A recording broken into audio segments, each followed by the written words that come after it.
Like many others, Joe O'Reilly spends weekends working in his garage. But the car he's fixing up is made of foam and PVC pipe.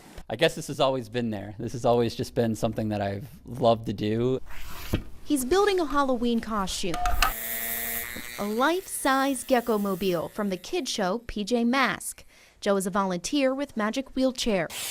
It's a nonprofit that builds one-of-a-kind costumes. We want people to see the costume and the kid rather than the wheelchair. Joe's daughter Madeline showed him what a costume can do. He built a Batmobile around her wheelchair a few years ago. Just that 20, 30 minutes that we were out, she was, kind of the belle of the ball. So we just want to do that for everybody. So this is going to be the front bumper. So this year he signed up to help another little girl, 7-year-old Ella from Elkhart. They started planning in August, but just a few weeks later, instead of sculpting foam, Joe found himself planning a funeral. On September 8th, his daughter Madeline died. She was only 6 years old. She died after battling complications from a brain injury for 5 of her 6 years. She was amazing, and I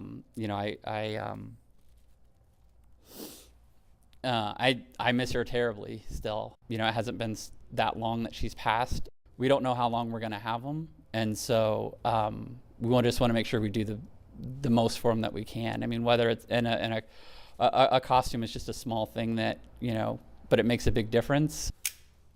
After taking a few weeks off from building, Joe got back to work, determined to finish in time for Halloween. I kind of had this feeling of, what better way to honor her than to do everything I can to get this done. Because if it was Madeline, I would do it. He got it done, ready early, just in time for downtown South Bend's trick-or-treat night. Are you ready for some trick-or-treating? Ella and her family getting their first look at the finished gecko-mobile. It got the Ella stamp of approval. Let's get in, of course. This one's supposed to be on the bottom. First, Ella puts on her power suit. Then the pieces of her costume each fit perfectly around the wheelchair. There's also room for her now look-alike. It's a costume that caught everybody's attention. This is so freeing for her to be looked at, and it's a win. It's like she's the cool kid. As Joe watched his hard work captivate downtown, he says he knows Madeline would be proud. We had just started building it right as Madeline got sick, and I didn't think we were going to pull it off. I would have always regretted it if we didn't do it. Regret. It's not something either family believes in. We live each day knowing that tomorrow is not promised, and we should all live that way. It's kind of a go big or go home philosophy for us. PJ Masks for the PJ Masks. Whoa, PJ Masks! It's busy during lunchtime at Martin's Side Door Deli, filled with people grabbing their food and getting a quick bite to eat. Well, bye. No, thank you. Okay. But tucked in a corner table, you'll find a pair that's not caught up in a rush, simply enjoying each other's company. I love you, Mama. I love you too. Melissa Clark and her 5-year-old son Tanner come here about 4 times a month. We'd come here for lunch, once a week or something like that. One of those times after Tanner was finishing up his lunch, his mom saw a group of older women. I'm raising him the best I can to be a gentleman and want to instill that into him now. And so I just simply asked him, I said, hey, do you want to buy those ladies flowers? Tanner said yes, and after that, he was hooked on kindness. I just want to put a boy or a girl a smile on their face. Now it's a routine. He goes to the floral department, picks out a bouquet of his favorite carnations. I get all kind of different colors. Walks the flowers to the deli and buys them. How are you? Good. Then he hands them out to anyone he thinks might need it that day. Thank you so much. We see people that are maybe widowed or sitting here by themselves having a cup of coffee, and he walks up and hands them a flower, and they radiate, and their whole whole dynamic changes. Oh, thank you. Tanner's made quite a name for himself here at Martin's. Workers know him as the flower boy. He's the cutest. It just makes everybody's day when he comes in here and surprises them with a sweet little flower. But Melissa knows him as her little boy. Me? A boy she says she's trying to raise who radiates love in a world she says can sometimes be filled with hate. And I want him to be that like little beacon of energy, of happiness, allow who he is as a person to grow and just really flourish. Growing just like a flower, one smile at a time. Thank you very much. Have a good day. St. Joseph County Communications. Katie Pease answers hundreds of phone calls every day. Is he breathing? But in 3.5 years, she's never met anyone on the other end. Today, that changed. Nice to meet you finally. I'm a hugger, sorry. Oh, so am I. I'm glad. So am I. I'm so glad. Thank you so much. You're welcome. It was April 27th when Gordon Honer called 911 and Pease picked up.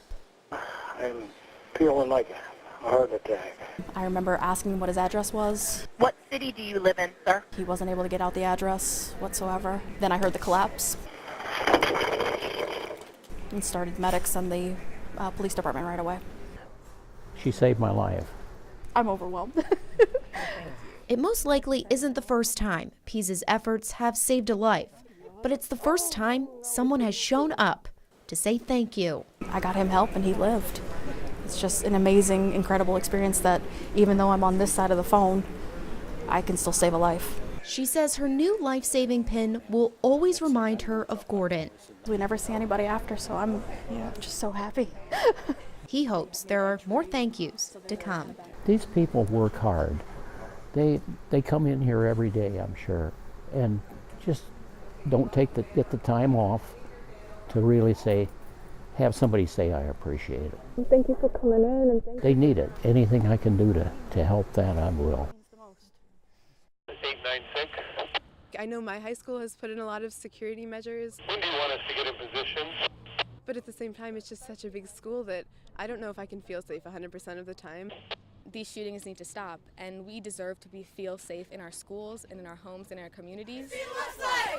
These kids can't vote. This is what democracy looks like. But they are speaking up. Hold them accountable. I think this is the most effective way to make a change. They say their age doesn't matter. They have plenty of experience on the subject. And it's so scary thinking about the fact that this person was my age. They had like my life. They were applying to colleges. And then they were shot and killed. It's awful. These students don't want to live with that fear in their own school. Marjorie Stoneman Douglas High School was a lot like Penn. It was a very nice high school. It was a big school. It could happen to me. It could happen to you. It could happen to anyone. For the sake of our lives, let us demand change. So these young activists are calling on the people that can vote. End gun violence. We are calling every representative that you have, every person who represents you and your government, call them, tell them how you feel, get these changes made. Leaders with Penn say they helped students coordinate the walkout, but it was largely a student-run effort. They're going to be leaders in this community, they're going to be leaders in the state and in the nation. So you're just seeing the beginning of what these students will achieve. My hope is that they will remain passionate about things that matter to them. The students say, no problem. We're coming strong, and we're a force to be messed with. This is what democracy looks like. Step, and cross, and left. Abby Pollier, owner of Movement Made Beautiful in Granger, says she opened the studio about a year ago to bridge the gap between dance and fitness. So all of the instructors here have many years of dance education. We've added the fitness twist and that it's repetitive, but all the moves come from a very authentic dance place. There's a variety of levels and classes like ballroom, hip hop, and jazz. Frankly, I'm addicted now. I can't miss a class. Saya Rahman, mother of 3, says the classes make her a better parent. Motherhood is stressful. There are a lot of things, a lot of responsibilities that we have, and I feel strongly that we need to carve out that time for ourselves. A dance class can be intimidating, so Abby created an on-demand class that you can watch online with a full library of routines to practice. If you were new to the studio and you wanted to come in to a dance class, but you were like, what is she going to be doing there? You can log on, and I have the dance is in order. So whatever the latest dance is will be at the top of the playlist when you come to the class. Other moms say it's a fun and positive environment, all while burning calories. It really made me want to stick with it. Most places you feel a little intimidated. Here I didn't, and it makes me want to come back all the time. For Abby, she says she's proud at how her studio lets women of all ages take a step in the right direction. I've seen women cry because they've connected to it so much. It makes them feel like they're got a second chance to dance again.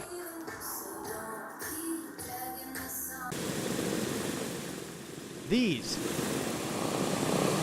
are the sights and sounds that many have never experienced in person. But that can change for you this weekend. 3 seats in the radio room, and then there's 2 seats behind the pilots. We built about 12,000 of these, and there's 11 that are flyable. There's 5 airplanes that really tour, and so it's kind of a rare thing to be able to see a B-17 or come take a ride on one. John Shuttleworth is one of the volunteer pilots. He says without public tours, the B-17 will be nothing more than a memory. Everything we do goes to support the airplane.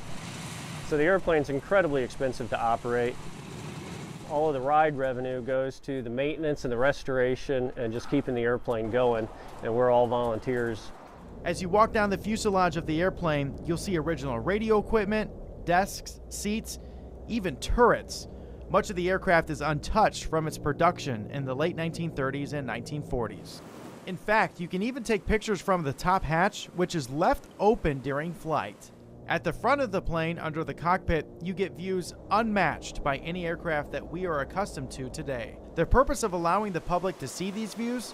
To honor those who use this aircraft in combat. 47,000 airmen went down with the B-17, and so we operate the airplane to share that story and share that sacrifice. The men who flew these planes into combat during World War II, at least those who are left, are now well into their 90s. For some, seeing this aircraft for the first time in over a half a century can be magical.